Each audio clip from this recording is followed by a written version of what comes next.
event. Okay, so our speaker today is Jon Nicholas. This is Jon's second visit to Dorset Humanists this year. The last time was back in April, and when he was the Liberal Democrat parliamentary candidate for Bournemouth East. So, Jon, we congratulate your party on its stunning success in the general election. And today, Jon is going to speak to us about his knowledge and international experience in conflict resolution. So, will you please give Jon Nicholas a very warm welcome?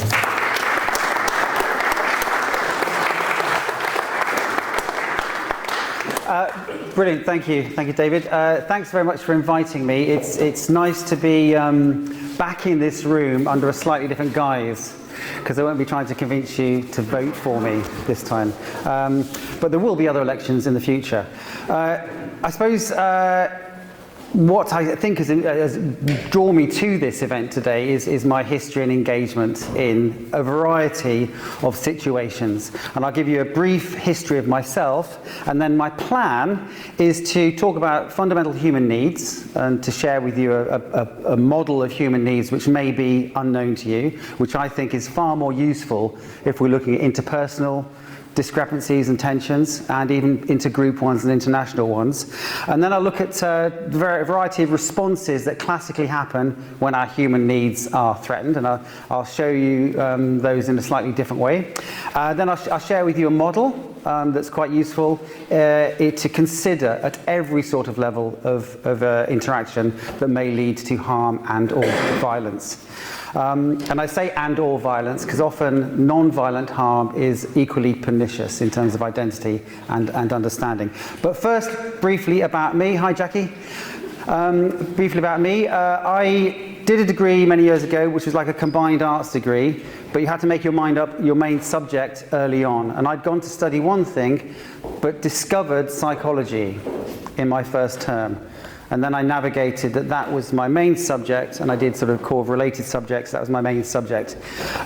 Throughout that process of studying where I studied, I did lots of theatre work, lots of plays. We took plays on tour. And a few people said to me, you should do this professionally. And being as I have a tremendously well-honed ego, I took their advice and went and did a postgraduate course at a drama school. Which was brilliant. When I left, I was sort of waiting for the telephone to ring, and like many other people in my situation, it didn't ring that often. But I did bits and bobs. And then I saw a job advertised in the Guardian newspaper where they wanted actors to go and work in prison settings, criminal justice settings, to do a number of things, to perform relevant types of work that would challenge the behaviour. It wasn't an entertainment service, it was about challenging the behaviour to encourage the men and the women in the prisons to think about their choices and begin to make different choices that would be useful for them personally and the people that they would encounter and meet. And that company was called Geese Theatre Company. And that was where I learned how to facilitate groups.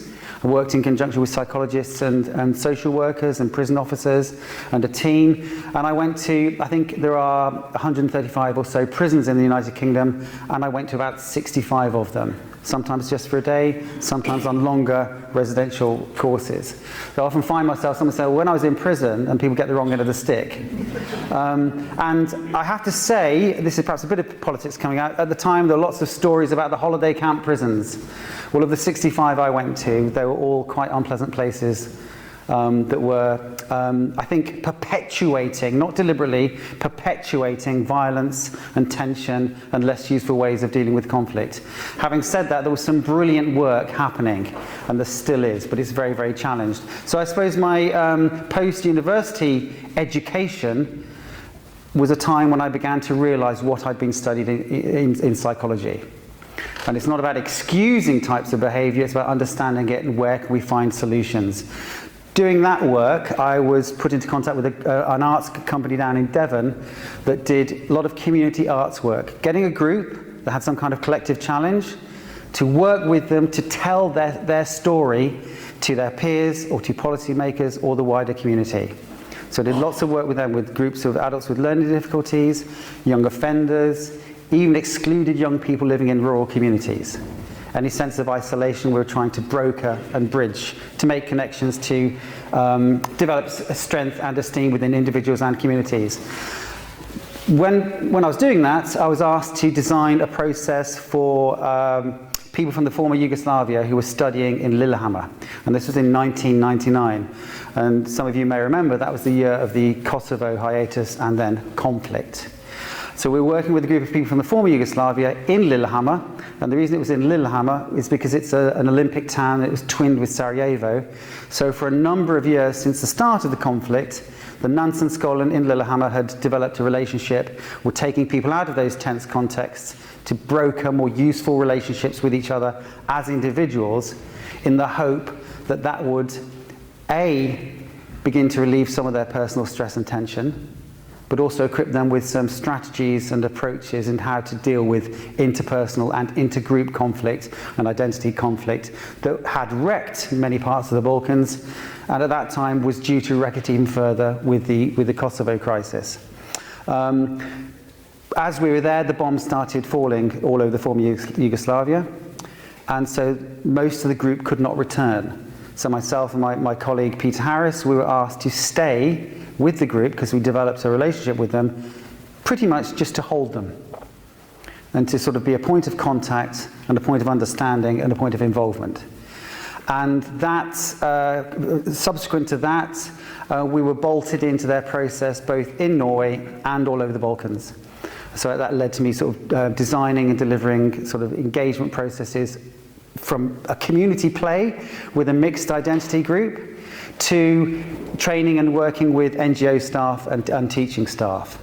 And from then on, I went to a variety of other places. I won't bore you with it now, and ended up working with the Tim Parry Jonathan Ball Peace Foundation in Warrington. I don't know if you remember, in 1993, an IRA bomb went off and took the lives of 2 young lads. The parents of one of the lads set up a charity. So in recent years, I've done a lot of engagement work abroad and here, but I genuinely feel, the reason I'm telling you this is it's informed by some of those more hard-edged encounters and involvements. I've also been invited to run processes in Indonesia and in Palestine and Israel. And I don't want to dismiss any of the magnitude and the scale of pain in those different contexts, but I think there are some fundamental similarities across, in Northern Ireland. I spoke the other week at the Imperial War Museum in Manchester on an exhibition about Northern Ireland. You can see echoes and familiar patterns.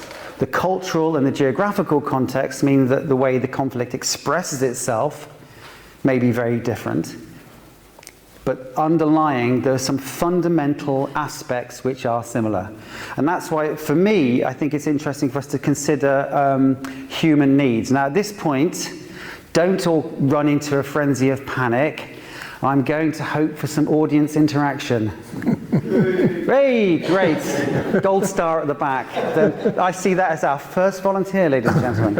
And what I want you to consider is, conflicts. If the world had no humans in it, most of the conflicts that we'd see would probably be based on the pure need of survival and food. And would that be a conflict, or would it just be the pursuance of food?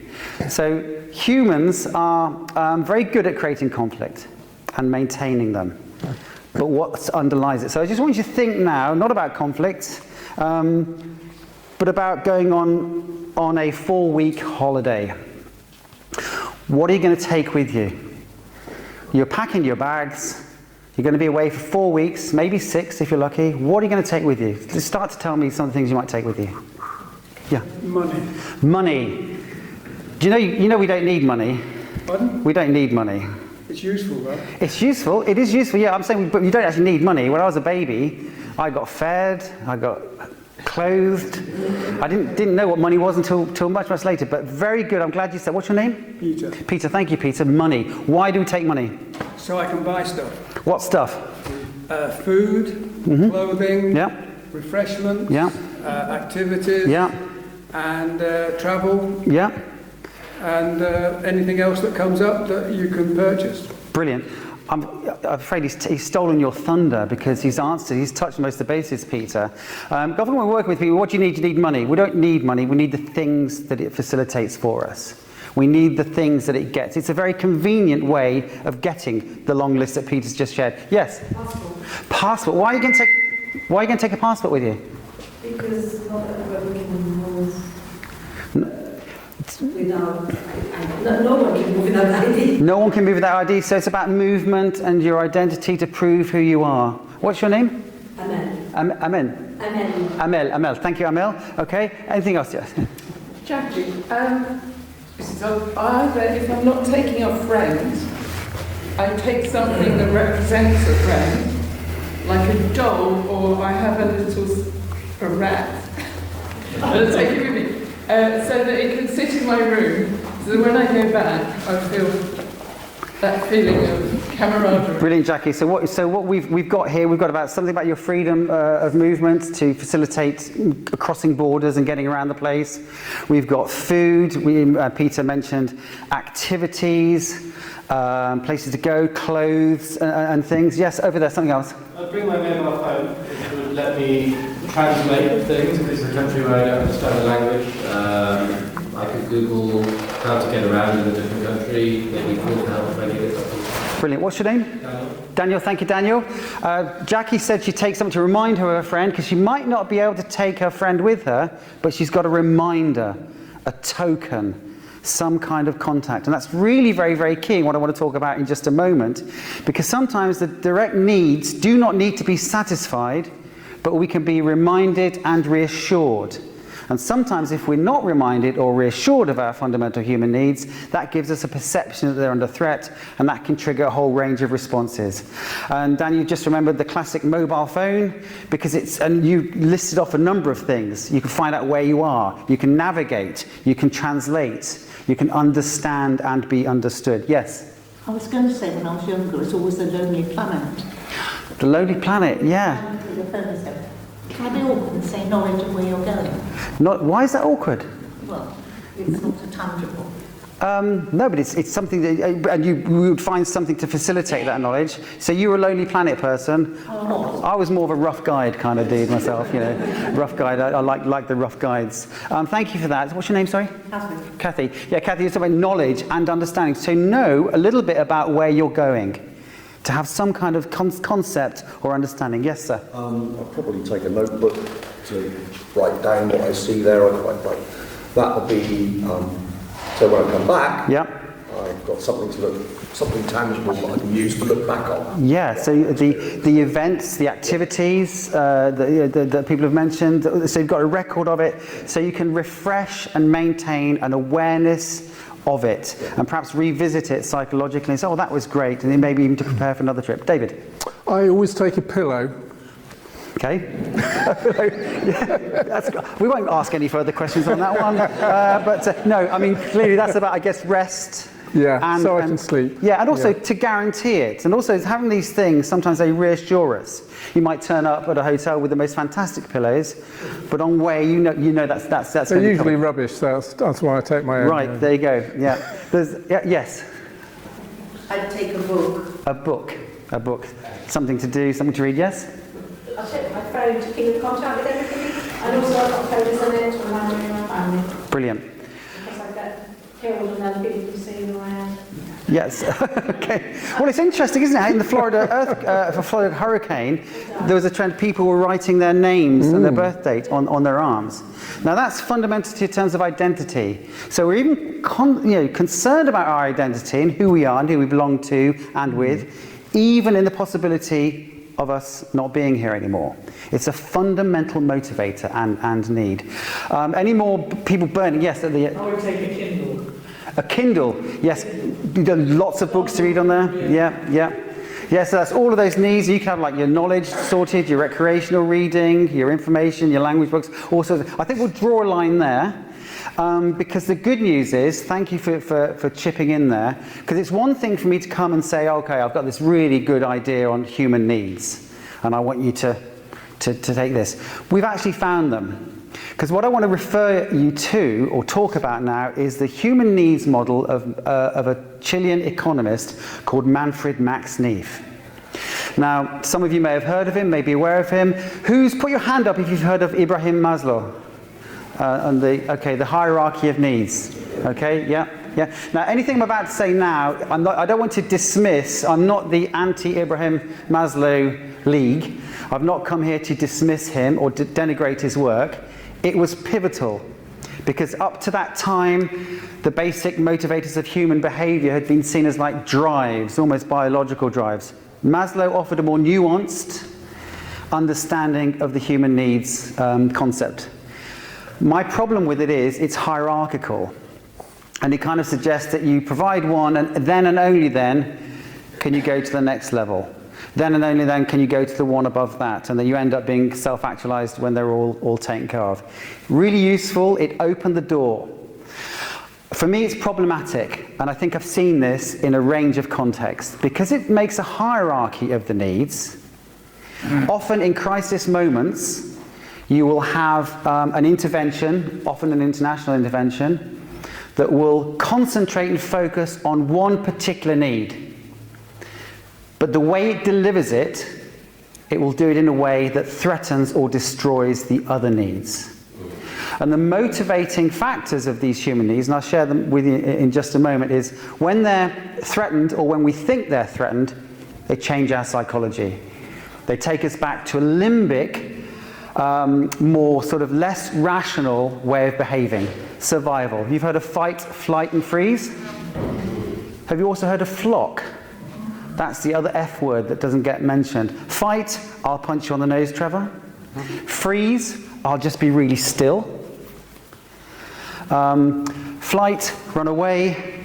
Flock, I will group with people who are like me. I will bunch myself together with people who are like me. Now, when the needs are threatened, those reflexes can be triggered. And I would argue, and I think Max Neef argues this as well, is that it doesn't necessarily have to be your security need that makes you want to fight. Who gets a little bit grumpy when they're hungry? Okay, you don't have to put your hands up, but thank you. There will be snacks available in the interval, I think, David. So, and I often refer back to an incident that kind of moved me very significantly when I first started to work in prisons.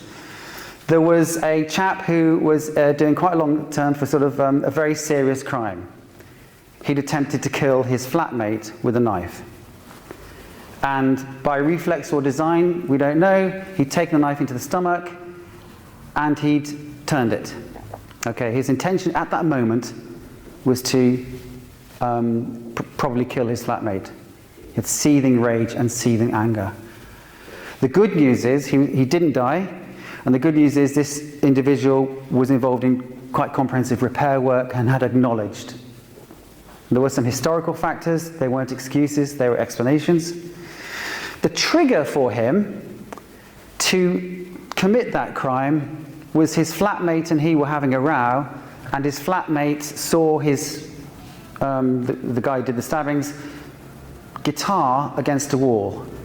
And he lifted his leg up and he just smashed it and crushed it. And that triggered, do we think it triggered his creativity, his identity? It was clearly very, very important to him. By doing that, he triggered something, and the response was, doesn't excuse it, it explains it. So I think we need to be more nuanced when we think about the causes of conflict and the fundamental human needs that lie beneath them. Okay? And my bodyguard, who sat next to my wife over there, just wrote down these words for me. And these are the basic categories of Manfred Max Neef's taxonomy of human needs. I will send David some PDFs about these things. I'm quite low tech. I can't operate the screen very well, but I also think we're being bombarded with screens and stuff, so I quite like to return to paper. So I'll send this to you, and I'll also send you a list and a small essay on this work of Manfred Max Neef. Because his basic categories are rest and leisure. That's David's pillow. Identity, that's your passport. Participation, you mentioned activities. Understanding, who was talking about knowledge, finding out about stuff before you go? Kath, you were, weren't you? Yeah, exactly, yeah. Subsistence, you mentioned about getting something to eat, Peter, didn't you? Yeah, and security, didn't come up that much. Freedom, being able to move around. Love and affection. Jackie, you mentioned a token of your friendship, to be reminded of your friends. So we don't have to dig very deep. We are conscious of these fundamental categories of human need. Within them, there are subdivisions, but Neef's categories are basically these. Now, I'm not saying that we adopt this as an edict or, dare I say it in present company, a religion, but just as a useful guide. Because broadly speaking, I think something approximating these needs is mostly at the root of most conflicts or tensions, unless there's a pathology or some kind of neurological issue or challenge which creates a different set of dynamics. And even then, broadly speaking, I only say that as a caveat because there will be exceptions. So we've got subsistence, freedom, love and affection, identity, participation, creativity, rest and leisure, and understanding. And I would argue that not being understood is an immense frustrator. If I'm in a conflict about an idea with somebody, and I want to be understood, I want them to agree with me, one of the strong motivators is ego. Because when I'm asking for affirmation or agreement, basically I'm asking for affirmation about my own ideas as well. Especially at those heightened and stressful moments in a tense argument. Hands up who's been in a tense argument or discussion. Okay? And it changes our brain, doesn't it? And there's a really useful model, and I'll share this with you as well. I'll do it very, very quickly because this isn't a lecture, but I think it's pertinent to this. Because after this I want to talk about a little model that's quite useful to consider, whether it's an interpersonal conflict or an international one or an intergroup one. Professor Daniel Siegel is an American neuropsychologist, and he's great because he doesn't build walls around his ideas or concepts. He's on a mission to make them accessible. And when I saw this at a conference some years ago, I thought, my gosh, that's very useful. He said the brain is a bit like a hand, a lot like a hand, actually. You've got the frontal lobe here. It's inside here, actually. I'm not going to show you my frontal lobe. I'll show you roughly where it is. That's where we make our decisions, our conscious decisions, our planning. If I was asked, Peter, where your car keys are, where are your car keys? In a little pot at home. In a little bit. Did you visualize the little pot at home a little bit then, or think? Yeah. Okay. So you had a series of operations, literal, practical planning. Like you put them there all the time, so you know where they are. Yes. Logical, future thinking, frontal lobe stuff. Okay. But if I was to ask Kathy about her first kiss. Okay. You could you're quite happy to tell me, but it goes to a different. It goes to more of an emotional sort of time. So we tend to store memories in different ways depending on how they are created. The logical thing about my car keys there, thinking practically. So that's the frontal lobe, practical relationships, thinking also about consequences. The frontal lobe is very good at thinking ahead. Better not go that way because it's blocked. Okay? Inside the brain, we've got the thumb here is representing the amygdala. And there are two. There's one on either side. The amygdala there. The amygdala is a bit like a smoke alarm in the brain. And it's low. We don't have a smoke alarm at home. Shocked faces. What? Are you mad? No, we have a toast detector. Because it doesn't matter what level of toast you have in there, it will go off. Now, I prefer that, my fire alarm going off when it's not needed. I prefer that to it not going off when it is needed. And in this sense, the amygdala is a little bit similar. Because it's the alarm system of the brain. Oh, there's some kind of a threat here. Watch out. Danger is about. And I think any of these being challenged could trigger that. You won't get any sleep. You won't get any food. What? Into mild panic mode. Let's steal David's pillow and see what happens. Okay. Doesn't necessarily mean that it's dramatic or excessive, but to a certain extent, the amygdala is triggered. Okay. And the amygdala operates the limbic system. Fight, flight, freeze, and flock. And then it's because of its relationship with the piece of the brain called the hippocampus, the memories are stored in a different way. So when you're in that heightened state, you're not really receptive to new information. Okay, this is why I'm telling you this, because in conflict it's useful for us to know. If you've got two people screaming at each other, they're both triggered, we're not really storing information in a way that we'll have access to it. Psychologists use the term co-regulation, just to try and regulate and calm, to bring this down a bit. And sometimes it takes more time. When we're in a conflict or a conversation with somebody, we want them to see the world as we see it. We often get trapped into thinking there's a pressure time, we've got to do it now. Because that's another trick, because of the survival mechanism of the brain, it makes us think we've got to do it now, we're under threat now. So lots get said, emails with thousands of different things in it. Who sent a clumsy email with 10 million points in it, when really they should have been more brief? We all do it. I'm as guilty as this as anybody else.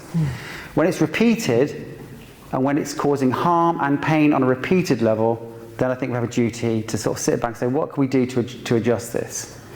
So that's the amygdala for you. And there are two handy ways. There's a brilliant professor of psychology at Bournemouth University called Roger Baker, and he just said there's SAM and VAM. SAM, situationally accessed memory. It's a memory about, often something will happen in the environment that reminds me subconsciously of something. That memory is accessed. It's what post-traumatic stress is. And VAM, verbally accessed memory. Now we all know where Peter keeps his car keys, because it's like a verbal set of operations where they're there. It's literal.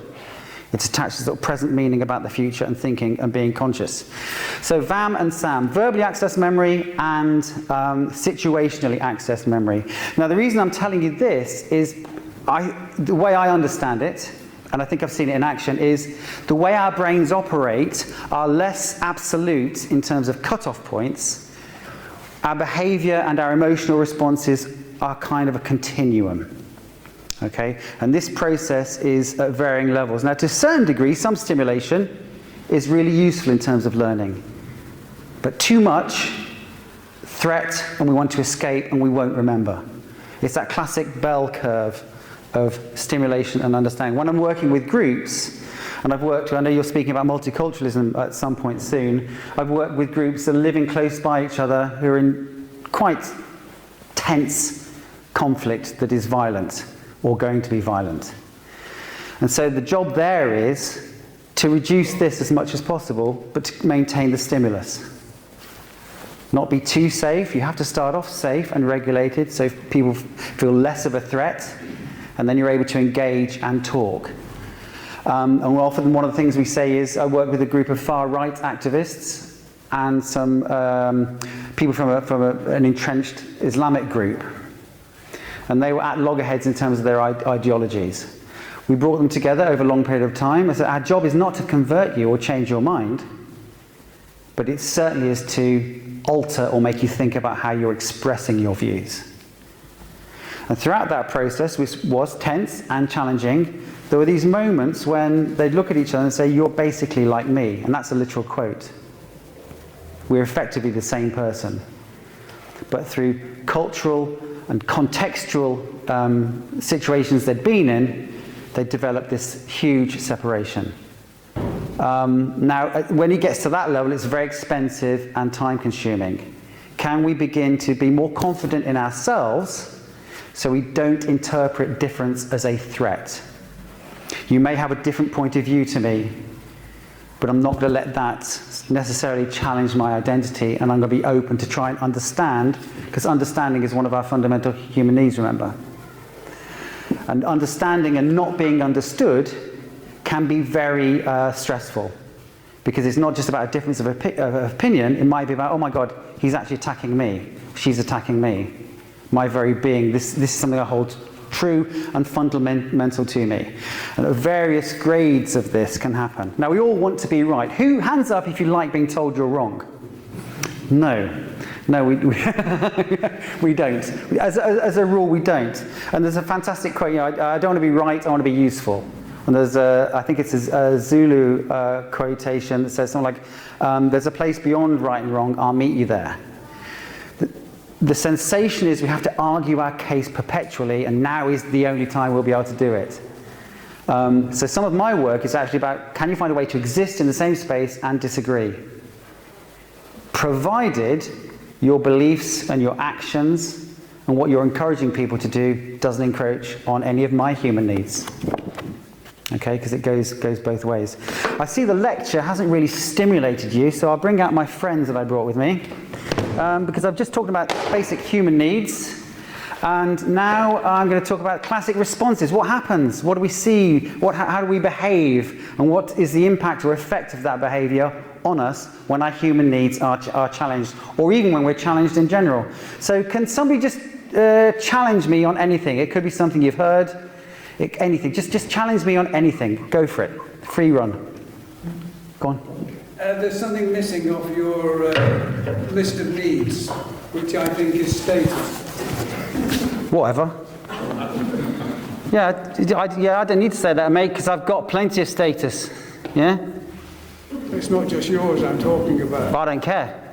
Neither do I. Yeah, right, yeah. Good. Well, you don't care. Why'd you mention it then, you dick? Felt like it. Oh, you felt like it, yeah? Yeah. Well, that's fair enough, yeah. Got anything else to say? What? Do you feel like saying anything else? Yeah? Oh, don't worry about it, mate. Don't worry about it. Look, this thing's... You do. I don't. You do. This thing's going to be over in a minute. Don't worry about it. Yeah? Okay, thank you, Peter. Okay. So that type of behaviour is a classic response, if somebody, as a defence mechanism, when we feel threatened, it's being cool. I felt it as well. You felt it. You did feel. What did you feel in there? Yeah. I felt annoyance with you, and I wanted to put you down. Yes, great. Now, thank you, Peter, for getting involved in that little incident there. Because let's be clear now. We're in a workshop or a speaking event where I'm talking about conflict resolution. Talked about human needs. I've asked to be challenged. I put a piece of plastic on my face, and it still creates a response. Okay, this is how discreet and powerful this stuff is, I would argue. Because possibility, what he said to me, he said about status, wasn't it? Status isn't mentioned. Well, or the person I was playing may be a bit like that. I know. I'll pretend not to care. But I don't care. Don't care what you think. Who asked you anyway? Oh, I did. Yeah, but I don't care about that. So we've got the cool. Being cool.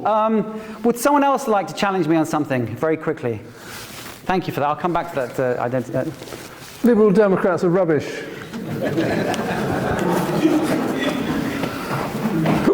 Sorry, what was that? Well, I was just, just passing comment on the political parties in general. What time is it? What time is it? Yeah, what time is it? It's 20 to 3. So what were you saying? Well, I was just saying something about the Liberal Democrats. You still here, mate? Yeah. Okay, thank you, David. Being ignored, being shut down, being blocked, doesn't feel good, does it? It was really scary, that mask. Yeah, that mask is scary. These masks, they're bits of theatre. They belong to two companies. One is Geese Theatre, the company that worked in prisons, and the other, I got these from Wolf and Water. And we used them, and they are recognised. Blocking out, ignoring, it does not feel good. It feels, even though I'm wearing a mask and it's terrifying, it's my God, being ignored, just turning away from someone, because that threatens our concept of being understood. Okay? Being understood. So these things, even with a piece of plastic on my head, you can provoke a response. I'll just do a couple more, because I can see how much you're enjoying it. Just another challenge from someone. Anything. Why don't you tuck your shirt in?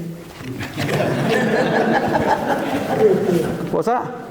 I'm asking you, why don't you tuck your shirt in? It's actually none of your business, yeah?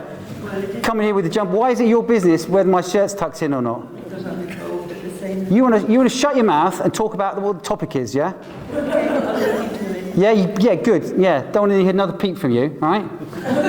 Shirt. I'll have my shirt how I like it.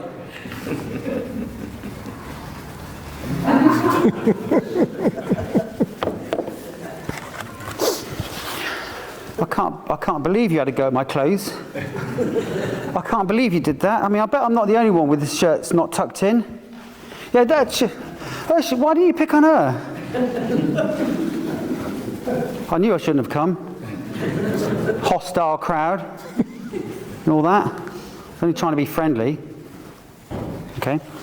The victim stance. And before that, we had the bully stance. What's your name, sorry? Heather. Heather, thank you, Heather.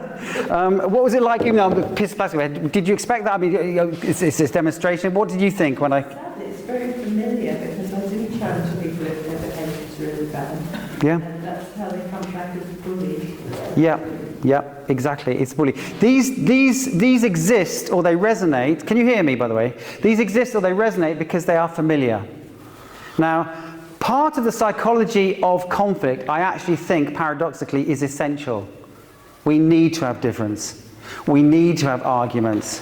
We need to have tension. It's what helps us define ourselves, and the concept of repair afterwards is what can define ourselves, our communities, and our roles within them. If you were to watch an episode of EastEnders, and a big beefy character comes and says, "All right, Tony, how you doing?" And Tony says, "I'm all right, Mick, how you doing?" "Yeah, I'm great. Isn't it a lovely day?" "Yeah, it really is a lovely day. Shall we go for a nice walk?" Took the words right out of my mouth. It wouldn't really work, would it? We need conflict. We find it stimulating because we want to find out what's happening, what's going to happen next. Why did this happen? So we have to admit also that conflict is attractive. But at what point, those that you manage challenging behaviour, do you mind me asking in what context? Because these people swearing on buses, being offensive to... Sure, yeah. Nothing to do with it. Yeah. Yeah, it's, and I think at certain curves and times in society, tensions are increased, and I think we're seeing a bit of an upward road. I work all over the country doing various things. I was in Bethnal Green, I've been in Manchester, Oldham, and Huddersfield recently. And I think you can detect, it's not an academic study, a heightened level of tension. I would argue it's because our sense of identity, our human needs, all of the things on that list, and status. To go back to what Peter said, because I would put status in terms of identity. It's in there. It's certainly part of it. It's a very good observation. And so we're finding it, we're seeing these things more often, I think. It'll dip at some point, hopefully. So why am I showing you these masks? So there's another one here, which is the bullshit mask. If I'm honed into a corner. I should have put this on when David challenged me about the Lib Dems, really. Because I think it's a common strategy and tactic in the political game that we all play. Oh no, actually we did really well recently. We got 72 MPs. What are you saying? And our vote share went up, and all this, just over talking in order to drown someone else out. So we've got classic responses to challenge.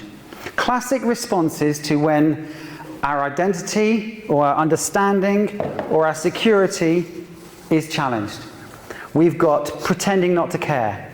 That can be really infuriating. If you're on the bus and you tell someone off for being rude and they go, "Oh, don't worry about it, it's not my problem." You're not being taken seriously. Being ignored, another classic response. We've seen the BS one, the bullshit one, and we've seen the bully one. I'm threatened, so I'm going to make you scared so you back off. And then we've seen the victim stance. Well, you having to go at my status there, Peter? I can't believe you said that. Okay, not to be confused with real and genuine victims, who sadly there are far more than there should be. These behaviours are tactics. They're responses. And another one that we haven't looked at is the joker. To mock. "Oh yeah, you can have a good laugh. I saw you paying attention, mate." Yeah. "Oh yeah. Oh, good boy. Your shirt's tucked in. Well done. You've made a new friend down here." Okay. It's distracting by making jokes, and it can be quite hurtful. Sarcasm, jabs. at someone. And then there's also, this is very, very common, especially online. We're all now broadcasters, aren't we? Oh, I'm going to make sure the whole world knows my view of the world, and then they'll learn it too. And if they don't, they're idiots. Okay? The moral guardian. The good guy. See this a lot in sort of criminal justice settings. Well, yeah, I did hit them, but they deserved it. Yeah? I know I used the wrong language, but had to get that message across. And you need to think about your language there. Yeah? Okay? They're classic responses. These are based on some work done by some psychologists in the 1970s in the US. Yockelson and Salmanov, for those of you who are interested. They interviewed people who'd been in various scrapes and tense moments, and they looked at the behaviours. And they are across the board, as I would see them. If we can begin to look at these things as secondary and not primary, we're going to come closer to resolving our interpersonal and our intergroup conflicts. So if we see this, for example, it's difficult because it's alarming, because it triggers us, and we've triggered people in this room with a piece of plastic on my head. It's very challenging, but if we see these as secondary, what's underneath? What's the vulnerability? Can we speak to that? Some of you may have noticed that I put some symbols up on the wall here. Don't worry, you haven't come to an anarchists meeting. It's quite a famous model that's used in conflict resolution at a variety of levels. It's called the pin tool. And the pin tool basically says, there's a position, I'm right, you're wrong, you shouldn't park in my driveway, you're an idiot, I'm going to do this, this, this, this and this unless you move your car. The interests are what they're trying to achieve by that positioning behaviour, and the needs are what the motivation is underneath. In that car parking incident, which is very common, could be freedom, understanding, identity, my neighbour's not taking me seriously. And over on the other side it could be, don't blame me, you parked in my driveway the other week, I'm just getting you back. And it's always cramped here, we have to sort of get on with it, just deal with it. Positions. Positions is this. The behaviour that we elicit in order to maintain our position and get the other person to back off or come over to our point of view. At varying levels, when it's ideological and theme-based, we can be so triggered and stimulated that nothing will go in, we're just broadcasting. So the trick is, and this does work, and I've done this with groups of young people from Palestine and Israel. Not recently, I hasten to add. Young people from Northern Ireland, older people from Northern Ireland, all over many, many different places. If you can just write down some of the contents on here, it can make people begin to understand, oh my God, that's behaviour, a behavioural tactic. We're thinking short term. This activity or this notion, this model if you like, is about thinking of strategy.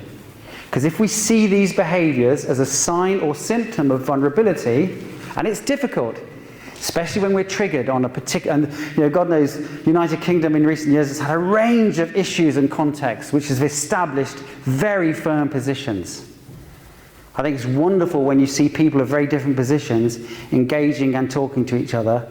It's no accident that this model has got two triangles involved, because that's also the ego and the id, isn't it? The ego can present us the opportunity to force our position. And often I think in interactions that are very tense, this isn't criticism, it's an observation. I'm as guilty as anybody else. You have to reflect afterwards and think, gosh, what was happening there? If you can speak to the needs, you're likely to change the positioning behaviour, change the strategies, and develop a more honest interaction. Like I said, I'll share with you some written information about this. It's called the positions, interests, and needs. Because underlying most tense situations, disagreements, and conflicts are one of the needs. It's often about understanding or security. And when you can pitch the conversation to those levels, and it's more rational, you find that misconceptions are revealed. Oh, I didn't know you thought that too. Okay? The parallel concerns and hopes and aspirations and tensions and worries either side of the peace ball peace wall in Belfast are astonishing. And once that penny drops, oh, you don't hate me, you've just been told to hate me. I remember a very powerful interaction between two former extremists from different sides in Northern Ireland. And this penny dropping moment said, what, you were told that about us? And when I was interviewing some former members of the IRA, I'd been working with an Ulster Defence Regiment guy, a British Army soldier who's recruited from Northern Ireland. And I said, look, Rab, I'm going to go and talk to guys who are the INLA and IRA. What questions do you think I should ask them? Because I wanted this to be a genuine exchange of thoughts and ideas. And he thought for a moment, and he said, ask him what he thought we had that he didn't have.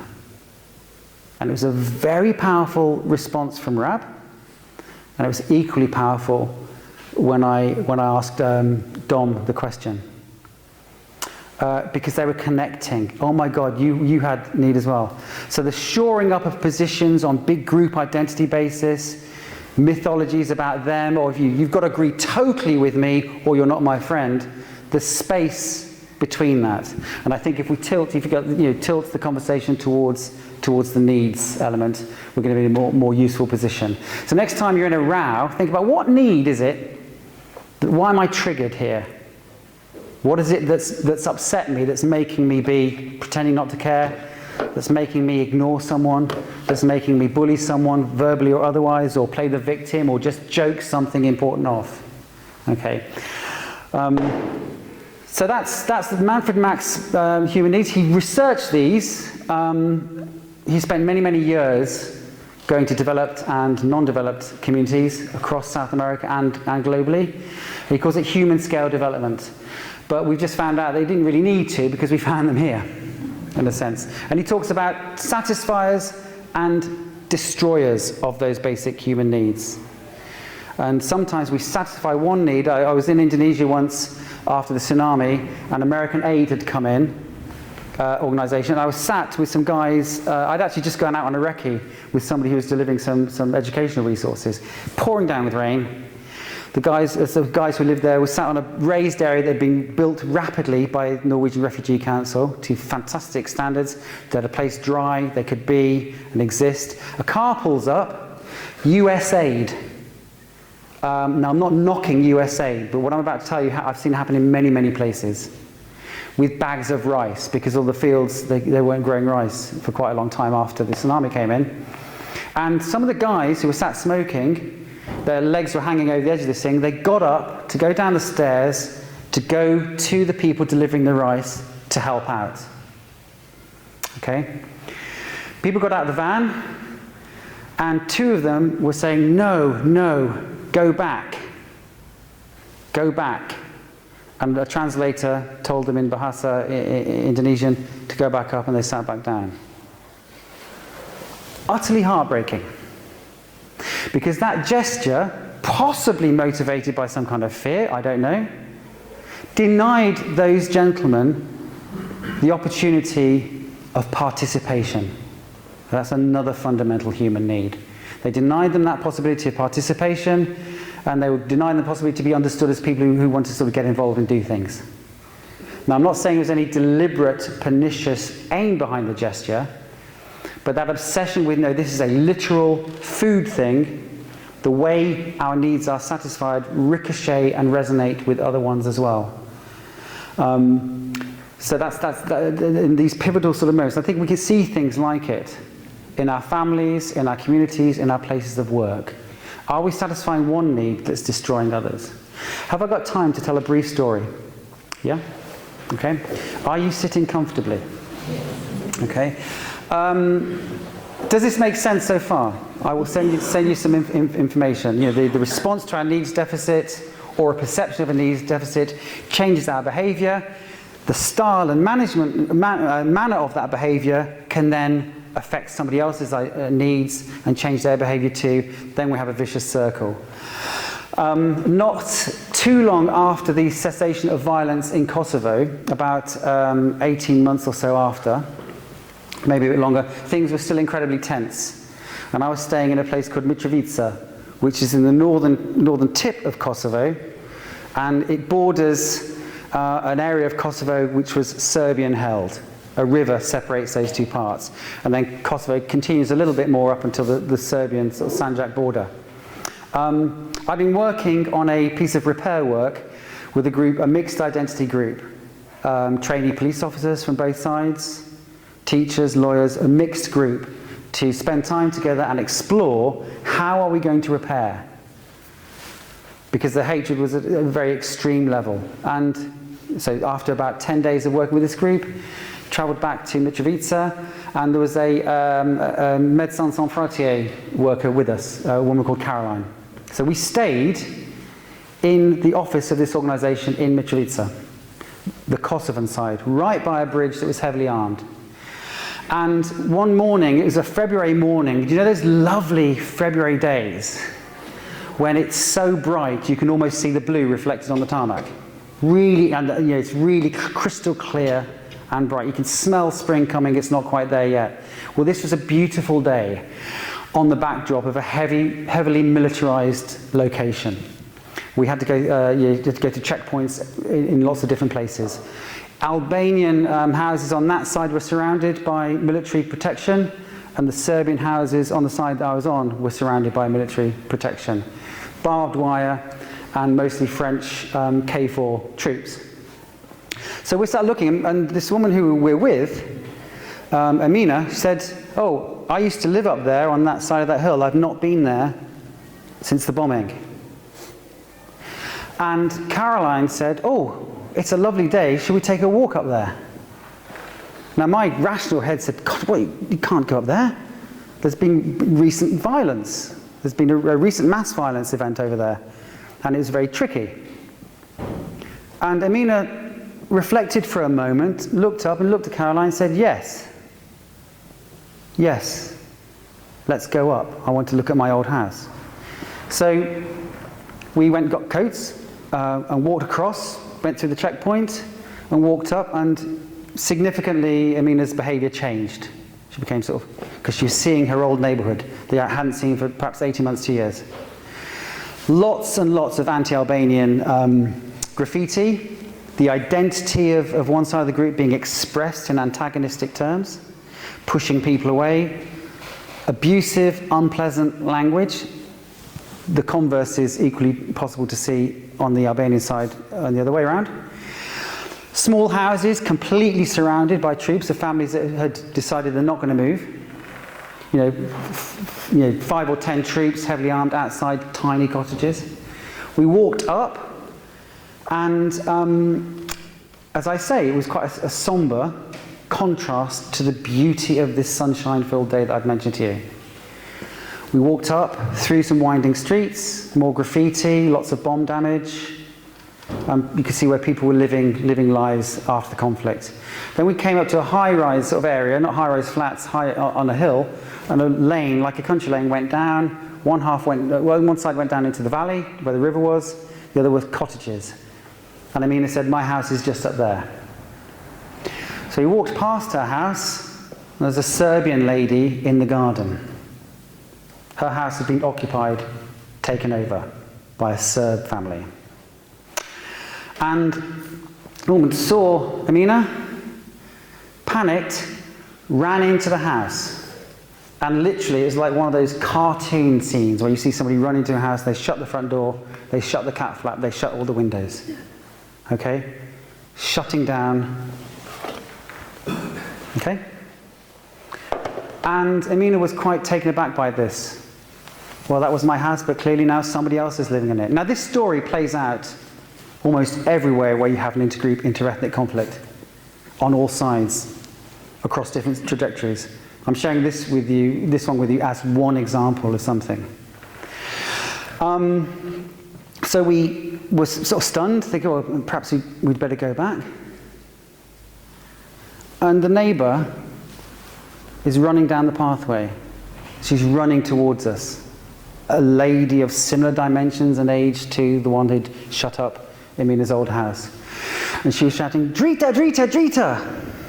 and ran up to Amina and gave her a hug that looked like it could have killed her. And she was streaming in tears.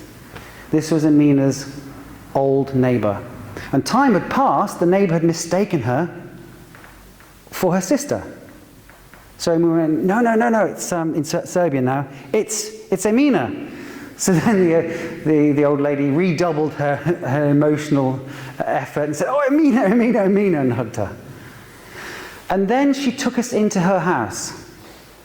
Now, I didn't really know the Serbian language that well then. I could, something would hook into me so I could get the meaning. Context is everything. And occasionally Emina would translate to us what was being said. But there came a point where he said, no, just let this sit. So we sat in this tiny, austere little kitchen. This lady collected wood and made hot water so we could have tea, and found some dry cakes, and they exchanged stories about what had happened since the war. And reconnected.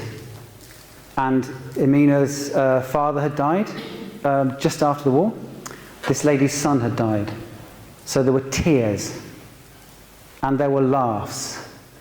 They were talking about the past, their shared history. Okay? And it began to get a little bit dark. It's February, remember? And so we think after about an hour or so, maybe longer, we thought it might be an idea to begin to move. Myself and Caroline were just sat, feeling like fish out of water, feeling we shouldn't belong there, but also intensely privileged to witness this. They were connecting, sharing stories. What are you doing now as well? They were future orientating, talking as people who were told perpetually, these people hate you. Clearly that was not the case in this context, and this is happening elsewhere now, I'm sure of it, convinced of it, and I know for sure that it is happening in some places. So we went to leave, and the lady went, wait. And she disappeared into another part of the cottage and re-emerged with a shoebox that was full of photographs. Family photographs. Because when the lady or the Serbian family had taken over their old house, they'd thrown a lot of stuff just out into the street. So this lady had gone and collected these photographs up. And then, although it's getting dark, they start to look at the photographs together. Remember this, remember that. That's us. So this enemy, this woman who's on the other side, had collected these photographs, hopeful of the knowledge that she'd have an opportunity to give them back. It's quite possible her rational brain might have said, it's never going to happen. It's a token, a bit like Jackie's token of friendship, in a sense. It's a reminder that this is possible. So then we left, and there were tears of joy, and the Emina that walked down the hill was a very different one from the one that walked up the hill. She was buzzing with this. Later that evening, you're going to think I'm just a freeloader getting free lunches, aren't you? Later that evening, Emina's family invited us. And she took the box with her. And we had dinner. And at a certain point, she said, guess what happened today? She told them the story. And the impact on the family was really quite immense. There were tears, there were laughs, and when the photographs came out. And I think that story was conscious at the basic human level, getting rid of, they may have very different views on the future history or governance of Kosovo, but they were able to connect on personal stories. They spoke about security, they were participating with each other, they were showing love and affection. We had tea and biscuits, subsistence, all of these things, and that made for an incredible sort of interaction. So what can we do to unclutter? If it can happen at that level, it can happen when we're arguing with somebody about which room we should have a meeting in. Okay. I think we've come to the end, but I wanted to share that story with you for a number of reasons. A, because I think it's about the personal in a big context, but also I think we do need to remind ourselves and push and encourage to see beyond oblique and literal sides. Because if I'm walking down the street with a certain flag, because I support that side, maybe motivated by wonderful humanitarian aims, is that doing anything to engage people? It doesn't necessarily mean we have to sort of give total agreement, but I want to speak to you. And can we remove some of the barriers that are blocking communication? And I think an awareness of these strategies, these tactics that we develop, and the brain psychology can help us. And once you move beyond going into community repair, it's really quite wonderful. I often think that when I'm working with mixed identity groups that have been in very tense situations, if you can find that sweet spot when they're taking the piss out of each other in a with way, not an at, and we're reconstructing some interactions and possibilities that the conflict has robbed them of, then we're getting somewhere. And I'm going to stop talking now, I promise.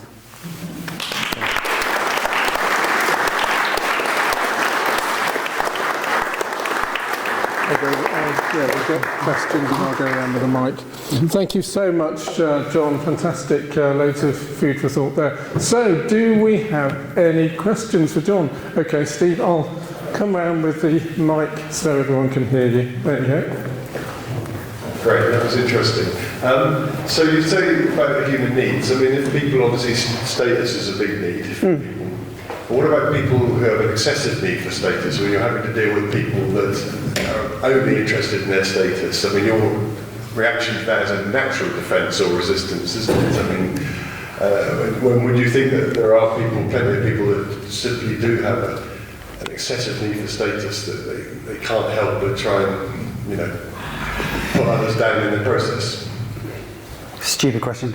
No, it's really important question, because I think what explains that, I would, you know, although I'm a liberal, I'm not a woolly liberal in that, you know, we condone. We have to try and understand the causality of it. Now, we're seeing some world leaders at the moment that are exercising extreme power. If we can tilt it, say, first, I think the first thing is not to be excessively dictated by that. I worked once with a guy who'd been in Guantanamo Bay, and he's working with a mixed identity group of young people. And one of the key things he said, I think, was don't let your oppressor be your teacher. Because our instinctive response is to meet that dictatorial with some of this, whether it's physical or rhetorical, in which case they're probably governing our behaviour. How can we separate and try to respond more rationally, but also at the first instance not to take it, you know, because this bombastic behaviour exists, you know, it's evolved over years. These are all natural things in order to suppress and control for the ease. We're now in a hopefully in a social context where we don't need this so much biologically, but it still causes us to respond in that way. I think with those power hungry people, I think it's a product of a deficit within them. So we can find a way to speak to it, or, you know, there's a dialogue framework out there that says first thing you should do at whatever level is take a check. What impact is this having on me? And that helps bring this back in. And then, even with the kids on the bus, sometimes we have to affirm the individual, but making a separation from the behaviour. Don't like the behaviour, but, you know, clearly, for example, someone who works with extremists very closely, one of the first things he says to them is, you know, and that's the ultimate form of dictatorship and control, isn't it? Violence. Suppress people into thinking like me. I will control you to think my way. He says to them, I admire your enthusiasm, but I'm very worried that you're going to hurt yourself and other people. I don't like the way your enthusiasm is expressing itself. Recognizing it as a deficit, but primarily I think this is really annoying me, it's making me angry. Am I going to just play into that game, or can I separate myself? Well, you know, I don't agree with that. It's not my style. I think there's something else going on there, and at least attempt to have a rational engagement. It's very, very difficult at the moment because the perception is that the world is getting more violent. Paradoxically, it isn't.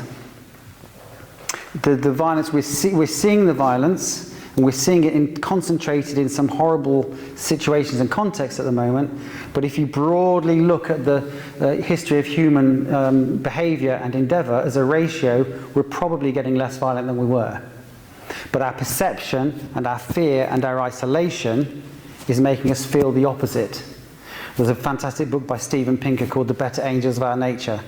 And you read it and you go, to begin with, you think, oh, he's having a laugh. And he says that to you. He says, don't believe me? Consider this. And over time, we're probably going in a strange dip at the moment, because I think big-scale violence makes smaller-scale violence permissible. And I think to engage, not to be dictated. Don't let the oppressor become your teacher. You know, I wish I could practice that more myself, but I get really angry. The emails I've sent, you know, but it's a constant process. What did Samuel Beckett say? The duty of life is to fail, but next time fail a bit better. You know, humans are fallible, and we're constantly making. I kind of answered your question, I hope so, but I think don't let your oppressor be your teachers are useful. Yeah. Okay, I'm going to go over to right. We've got a number of hands going up. So, John, I think we need some succinct answers as well. If Okay. that's okay. But Wendy. I'll try and make it succinct as a question. You didn't mention adolescents much. I know you work with them. And we know that the frontal cortex doesn't develop until they're about 25, and some a lot older. And I think linking into that question, if you tried to negotiate with somebody on the bus, the example you gave, most of them would tell you to off, because you can't engage with them at that stage, they say. I think you can, but the problem is, and I think the problem, a lot of it has arisen, and you say violence hasn't grown. The statistics say it has, particularly in the Bournemouth area. I'm wondering whether that is a result of COVID, where they've become threatened by the world around them, apart from all the wars, but they probably don't read about those so much, but threatened by the isolation and everything else that was forced on them. Yeah. So, what do you do about the amygdala? Well, first question on the adolescent. My own adolescent is here in the room. You know, we often have little, you know, but it's the repair is the important thing, and it's, you know, the adolescent brain going on into 25 and beyond. I'm not sure about my own sometimes. And I'm not saying that as a joke, I genuinely mean it. I think life is a learning curve, a process. I think if we acknowledge, as I think you did in your question, that there's some kind of deficit that's promoting this violence, then if we just condemn and challenge, we can challenge the behaviour, but if we condemn and challenge the individual, we're probably going to exacerbate that deficit, I think. And it's really very, very tricky, because in the first instance you've got security. If somebody is screaming and shouting and they're not being violent, part of us thinks, well, they shouldn't be behaving like that, they should behave like I want them to behave. Now that might be right, but does our ego kick in? I want to see change, I want to see it now. It's very unlikely they're going to sit down and go, oh, sorry for swearing, miss. Because of the way we behave and way we interact. But I think primarily by seeing it as some kind of a deficit is more useful. And not being pulled into it, in a sense, because then it triggers us, and then we may end up similar sort of tactics back. You know, there are people in this room that work in schools with emotional and behavioural difficulties. I've worked in prisons. I sometimes work in PRUs. We're working with people sometimes who have more experience of dealing with tense situations than we do. They have an arsenal of strategies and tactics. So we have to try and speak to the individual, in a sense, and it takes time. Jackie, I'll come to you. And who else is waiting? Barry and Roger. Okay. Can you hear me without? Yeah. No, but other people can't, so I'll just... Because of the internet, the perceptions of many people all the time, every day, is being twisted about actual things that are happening. So, although on a micro level, I've had quite a lot of success with, like what you're saying, where you meet somebody and you talk to them, even if inside your mind you don't really like, but you sort of find sort of common view. I would say I'm able to do that because I do the thing that you seem to be saying wasn't such a good idea, which is join with a like-minded group and walk down the street with a banner. Because in doing so, I get my needs met as a moral guardian, which is a self-confessed moral guardian. But also, I get a reality check about what is actually happening. And when people say people like you or people with your opinions, I can say, well, I went there, this is what I experienced. So with Palestine, for instance, a lot of people have said, that say things about Jewish people being threatened by my group, and so I'm able to say, well, this is what I experienced, and obviously that's only my experience, but I was there, I saw this, and I find that really helpful. Do you think that the damage that's done by the othering of me walking down the street is kind of, it's a tricky balance, isn't it? I would really miss it if I didn't do it. Thank you, Jackie. Yeah, I'm not advocating an anti-protest movement. I think it's essential, because I think that understanding and that participation, because solitude is one of the most pernicious things. I heard a doctor compare it to cancer the other day on the radio, because we are social animals. Even by looking at people, we're creating neural pathways, and there are hormonal changes happening. So being together and feeling safe with people who are like-minded, I think is essential, and it's important. Can that exist in a way that does not inflame or antagonize? Because if we're saying, do you see the point? It's tricky. And often a lot of the accusations made about one group are erroneous because the accusation is made just to shore up a side or a position. But I think, I think the participating involvement, and also, oh my God, I'm not going crazy. People are thinking similar to myself, but that's about actual engagement, not just consumption. And to go back to the COVID question, I think it's multifactorial to my mind. I've worked with a lot of young people who are in danger of being in extremist groups, and they will state and claim things as utter fact and be intensely emotionally attached to it because they've been broadcast to whilst they're in isolation. So paradoxically, going on an EDL march for some people has been useful because it's broken them out of a singular pernicious, and people on EDL marches are a huge spectrum of people. We can have, I wouldn't go on one myself, I'm not necessarily a fan of their aims or ambitions, but there's a spectrum of people in there. How can we talk to them and engage with them? You may have a point, can you express it in a different way, a way that isn't antagonistic or doesn't lead to some people taking a violent action? That inertia, you're a well-adjusted, intelligent woman in the group. Some people may be catalysed into more extreme action by that sense of, and be pushed. And there's nefarious activity that will push some vulnerable people to be the front runners. So I think it's, perhaps my comment about the flags was ill-judged. I'm just thinking, if I see, because I know people who have seen things and are triggered, where's the invitation? We're saying what we don't like and what is wrong and who we think is responsible. Where is the invitation? And it's difficult and it's challenging. Some people who leave extremist groups, they stop thinking along those lines a long time before they leave. They're fearful of leaving because they won't be accepted on the outside, and there'll be repercussions from the people who they're leaving. So there's a lot of dynamics at play there, but where's the invitation, I think is how I would answer that. Yeah. You covered my question slightly there. You talked about group conflicts. Now, in the media variants, they're often presented as polarised views. You're either for a group or you're against a group. But I think in reality, there's a lot of mixed views and mixed viewpoints. How do you deal with that on a sort of practical level when you're dealing with groups who don't all have one voice? Yeah, that's a brilliant question, because I think it's, I share that view. How do we unwrap that box or untie that knot? I think it's by contact and by involvement, so people see and hear from each other their experiences. Our identity, at times of stress, we resort to one aspect of our identity, whether it's a doctor, lawyer, teacher, refugee, German. We probably have a stereotypical idea about them.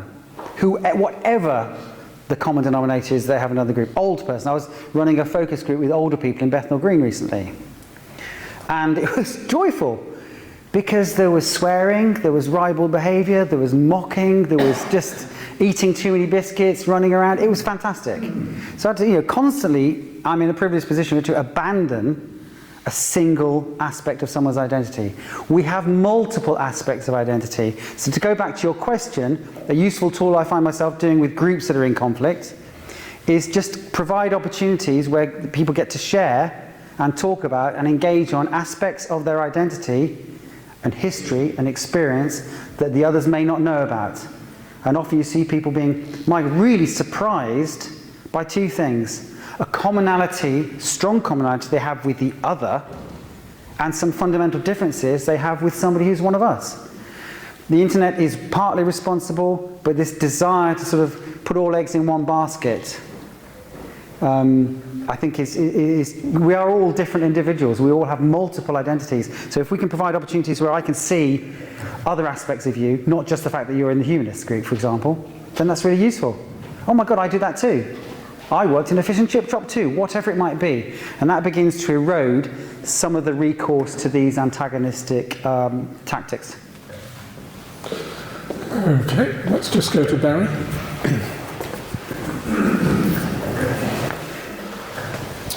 Thank you. I think all these questions are drifting in the same direction.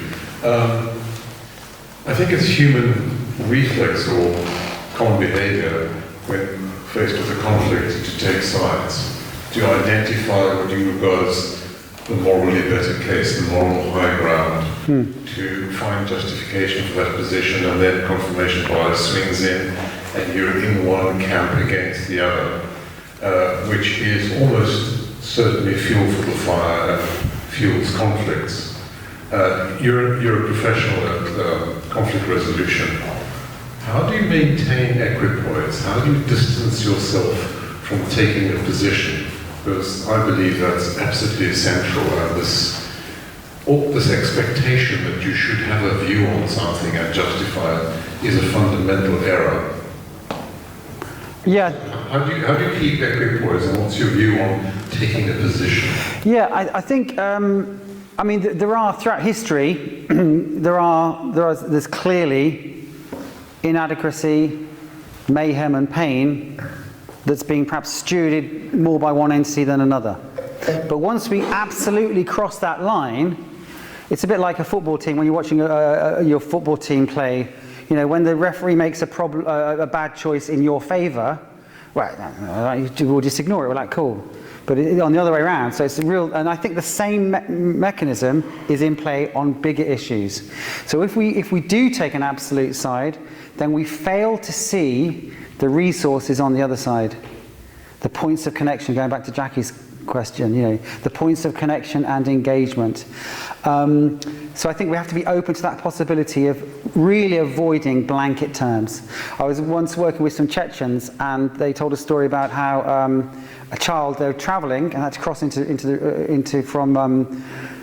Chechnya into Ingushetia and then Russia, the Russian Federation, and a child was desperately ill on this bus, and they stopped at this checkpoint, and a young Russian soldier got on with a gun and was sort of taking passes and checking them, took one look at this girl and then got off the bus. And then within 5 minutes, a team of doctors, Russian doctors from the military camp had arrived, and they saved this young woman's life, intense sort of fever. And the Chechens were articulating this as, oh, he's not really a Russian. He's a doctor. He's doing what doctor, he had to do it because he's a doctor. So I said, hang on. He was a Russian doctor that intervened this, and I'm sure it happens in other ways. So we can begin to distort, and I think it's being sensitive to those distortions. Oh, he's the exception. Oh, you're okay, it's the rest of them. Well, we have to take the time and the patience to engage with the stories and to separate. It could be that one side does more harm over time. But if that's the only thing we say, we're going to lose sight of those potential resources that we can pull in. You're unhappy with this? I've got friends in Palestine, Israel now, sending messages. They're still friends with each other on Facebook. They're really finding this very difficult because they know each other. They see the people, they're worried about them, but they can't say it publicly. Such is this pressure of conformity. And we go back to critical thinking and being able to separate. It's hard work, I think, and because we are emotionally driven. Sometimes if I'm in a conflict area, like when I first started working in Northern Ireland, I was implicated in that.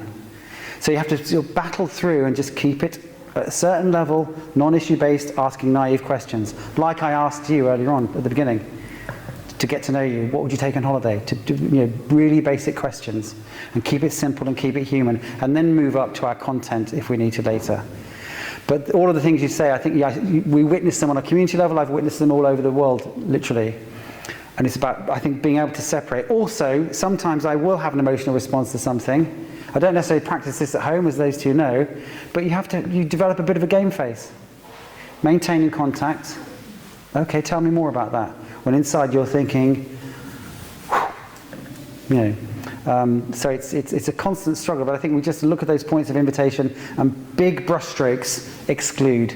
They may make us feel good, may strengthen our side, but it's a constant process. Yes? John, we've got two more questions, Aaron and Simon. Oh, and John as well. Okay. Can I take all three and then just briefly wrap up, because we need to stop in just a few minutes. So Aaron, a succinct question, please. That wasn't my plan. I was going to bring up on Barry's point on fence sitters, but I think you've covered that. Flags is another one I was going to go to, but we haven't got time. So Parliament, or more importantly, the conferences we've had recently, each party wants to win the whole nation over, but when they have the party conference, they are talking to their members, even though it's televised, and yet they are alienating everybody that isn't in the room by belittling them and talking down about them. Surely that's a bad tactic. Okay, so there's a question about party conferences. Simon. We usually hear it takes two to tango. How do you cope when one of the people you're dealing with does not wish to resolve the conflict? Okay, very good. And John? Hi. Thank you, first of all, because it's a really, really good talk. I just want to make the obvious point that we should not be afraid of taking sides, while being open to discussing and not condemning people on the other side. But it is important for to take a very obvious example. If you were a German during the war, one would hope that you'd stand up for the Jews, and similarly the other way around in Palestine. But it doesn't mean that you're condemning the other people. You need to see their point of view as well, and try to resolve the problem. Okay, briefly. I'll address the universal order. I think we take sides on violence, and we take sides on issues of harm and coercion, and the removal of human rights. We absolutely have to take sides on that thing. But when we absolutely engage in a conflict in a fashion that forgives the ill-doers on our side and does not reach out to the potential people to engage on that side. So it's about language and nuance. But in terms of taking a side, the Spanish Civil War, people would argue, the many sort of situations where there's clearly an objective and a right in that context has to do. But do we condemn everybody from the other side of that border?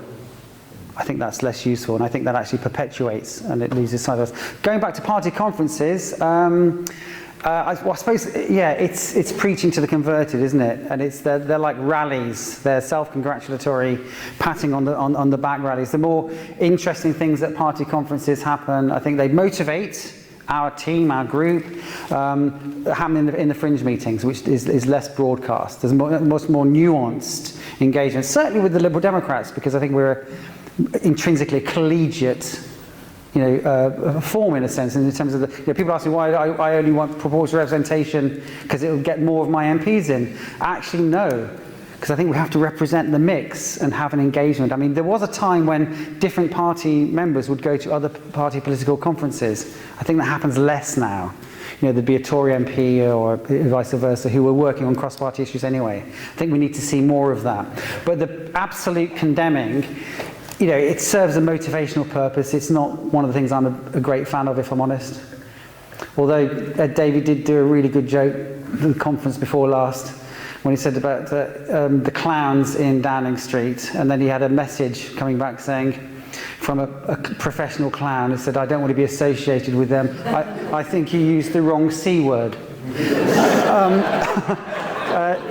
But I think if that's an aspect, I think the ratio of condemning, You know, because there is a lot more consensus across, you know, people who work in communities. You know, Tobias Elwood, who lost his seat here, I think he was quite a good consensus-reaching politician. I think he towed the party line visibly because he had to, but I think he was far more engaged, perhaps because of his military background, and far more understanding and integrated in his thinking, I think, than was presented to us in the public. The other question, there was 3 questions. Simon's question was about if the other party is not willing to... Oh yes, 2 to tango. 2 to tango. Yeah, well then we basically come down to, if somebody wants a fight, don't give them one. There's a chess player that always won his matches from the Netherlands many years ago, and he's asked, why do you always win your match? Well, because I always do what my opponent least expects. And I think if you have that inertia, that pain, that deficit that is perpetuating antagonistic and